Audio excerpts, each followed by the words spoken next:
में chapter steel beam के से रिलेटेड कुछ टॉपिक के बारे में जाना था। इसमें हमने बीम क्या होता है, बीम पे कितने प्रकार के लोड आते हैं, उस लोड का बीम पर क्या इफ़ेक्ट आता है, उसके बारे में हमने पढ़ा था। इसमें हमने बीम पर आने वाले बेंडिंग के बारे में पढ़ा था और इस बेंडिंग की वैल्यू हमने बेंडिंग इक्वेशन से फाइंड किया था। अर्थात बेंडिंग इक्वेशन हमने फाइंड किया था m upon I equal to F upon Y equal to E upon R. इसमें हमने यानी कि m upon I equal to F upon Y से रिलेट करके और एक इक्वेशन हमने फाइंड किया था, यानी कि बेंडिंग स्ट्रेस का इक्वेशन, यानी कि F equal to m upon z, जहाँ की z हमारा सेक्शन मॉडुलस कहलाता था। और इस स्ट्रेस का जो वैल्यू है, यानी कि F जो है हमारा बेंडिंग स्ट्रेस है, इस स्ट्रेस का वैल्यू IS 800 1984 ने बताया था कि इस स्ट्रेस का मान सिग्मा बीटी या सिग्मा बीसी का मान 0.66 FY होता है, जहाँ की FY मैक्सिमम यील्ड स्ट्रेस होता है। इसके बाद से हमने जाना था कि बीम में शियर का क्या इफ़ेक्ट होता है। तो हम बीम में शियर के बारे में यह जाना था कि शियर जब किसी बीम पे कोई ट्रांसवर्स लोड आता है और उसके कारण उसमें रिएक्शन उत्पन्न होता है, जिसके फलस्वरूप उसमें से शियर फोर्स जनरेट होता है और इसी के विरोध में शियर स्ट्रेस उत्पन्न होता है, जिसका मान शियर स्ट्रेस को हम टाउ बी से डिनोट करते हैं। और इस टाउ बी का मान IS 800 1984 ने बताया था कि इस स्ट्रेस सिग्मा भी मैक्स का मान 0.45 FY होता है।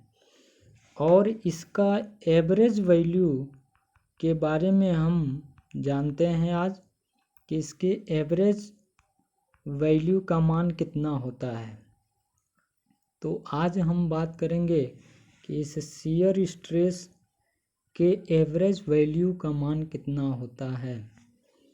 तो सबसे पहले हम एवरेज शियर स्ट्रेस को टाउ बी ए से डिनोट करते हैं और इस टाउ बी ए का मान या इसी को हम टाउ ए बी से भी डिनोट करते हैं और इसका मान B upon D into T W होता है, जहाँ कि टाउ बी ए या tau A B average shear stress है, capital V maximum shear stress है, मैक्सिमम शियर फोर्स है, डी यानी कि बीम की गहराई है,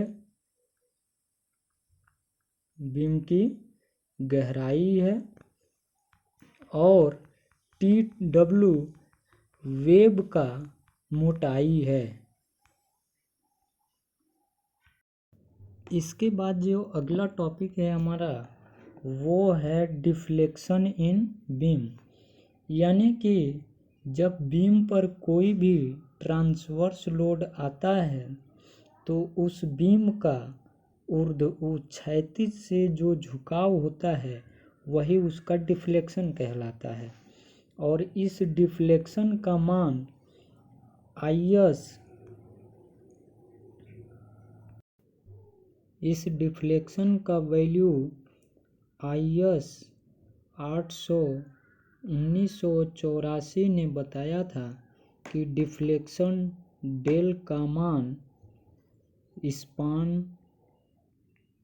अपान 325 से कम होना चाहिए।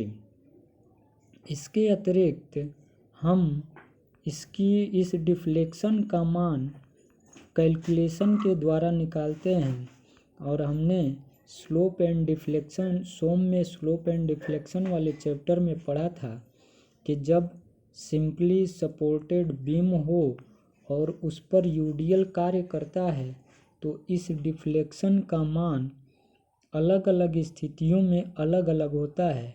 जबकि यहाँ पर हम देखते हैं कि जब उस पर यूडीएल लोड आता है तो इस डिफ्लेक्शन का मान 5WL⁴ अपान 384 EI होता है, जहाँ small w UDL, L effective span, E elastic young modulus of elasticity और I मोमेंट ऑफ इनर्शिया होता है। इसके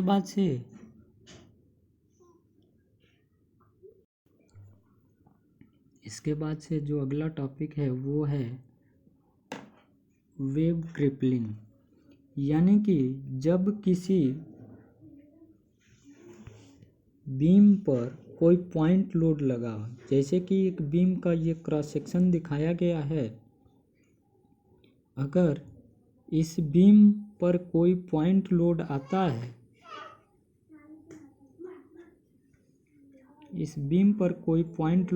है, और इसके वेव में के किसी पॉइंट पर अगर पर्याप्त एरिया उपलब्ध नहीं होता है तो यह बीम वहाँ से वेव यानी कि क्रिपल कर जाता है, यानी कि क्रीप कर जाता है, यानी कि जैसे कि मुड़ जाता है। इसी क्रीप को हम इस चैप्टर में वेव क्रिपलिंग के नाम से जानते हैं।